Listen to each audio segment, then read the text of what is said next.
ओम नमः शिवाय। यह व्रत माँ पार्वती और भगवान शिव के व्रतों में सर्वोत्तम माना गया है। मान्यता यह मानी जाती है कि जो भक्त पूरी श्रद्धा से भगवान शिव का यह प्रदोष व्रत रखता है, उसके जीवन के सभी कष्टों का निवारण होता है। यह व्रत 12 सितंबर 2023 मंगलवार के दिन रखा जाएगा। मान्यता ये भी है कि इस व्रत के प्रभाव से असंभव भी संभव हो जाता है। भूम प्रदोष व्रत की पूजा विधि। सुबह जल्दी उठकर स्नान कर लें। स्नान करने के बाद साफ स्वच्छ वस्त्र पहन लें। घर के मंदिर में दीप प्रज्वलित करें। अगर संभव हो तो व्रत करें।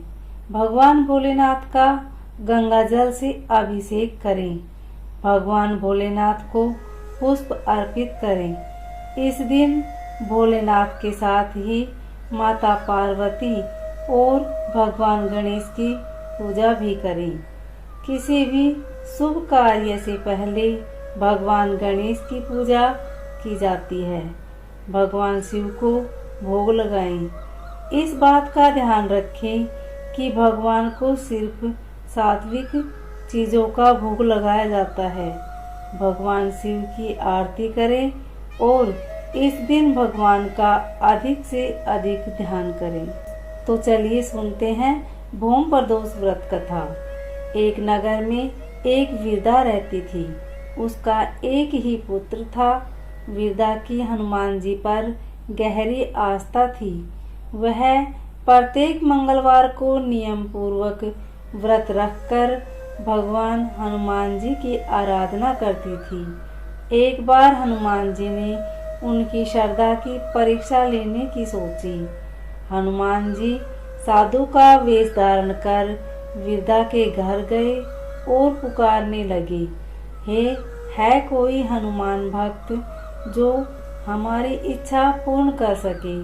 पुकार सुन वृद्धा बाहर आई और बोली, आज्ञा महाराज। हनुमान वेशधारी साधु बोले, मैं भूखा हूँ, भोजन करूँगा, तू थोड़ी जमीन लीप दे। वृद्धा दुविधा में पड़ गई। अंततः हाथ जोड़कर बोली, महाराज, लीपने और मिट्टी खोदने के अतिरिक्त आप कोई दूसरी आज्ञा दे, मैं अवश्य पूर्ण करूँगी। साधु ने 3 बार प्रतिज्ञा कराने के बाद कहा, तू अपने बेटे को बुला, मैं उसकी पीठ पर आग जलाकर भोजन बनाऊंगा। यह सुनकर वृद्धा घबरा गई थी, परंतु वह प्रतिज्ञाबद्ध थी।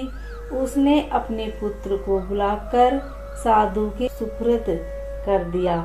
वेशधारी साधु हनुमान जी ने वृद्धा के हाथों से ही उसके पुत्र को पेट के बल लिटवाया और उसकी पीठ पर आग जलवाई। आग जलाकर दुखी मन से वृद्धा अपने घर में चली गई। इधर भोजन बनाकर साधु ने वृद्धा को बुलाकर कहा, तुम अपने पुत्र को पुकारो ताकि वह भी आकर भोग लगा ले। इस पर वृद्धा बोली, उसका नाम लेकर मुझे और कष्ट न पहुँचाओ। लेकिन जब साधु महाराज नहीं माने तो वृद्धा ने अपने पुत्र को आवाज लगाई। अपने पुत्र को जीवित देख वृद्धा को बहुत आश्चर्य हुआ और वह साधु के चरणों में गिर पड़ी। हनुमान जी अपने वास्तविक रूप में प्रकट हुए और वृद्धा को भक्ति का आशीर्वाद दिया। उम्मीद है आपको यह कथा अच्छी लगी होगी। अगर अच्छी लगी तो वीडियो को लाइक शेयर सब्सक्राइब जरूर करें। कमेंट में ओम नमः शिवाय अवश्य लिखें। धन्यवाद।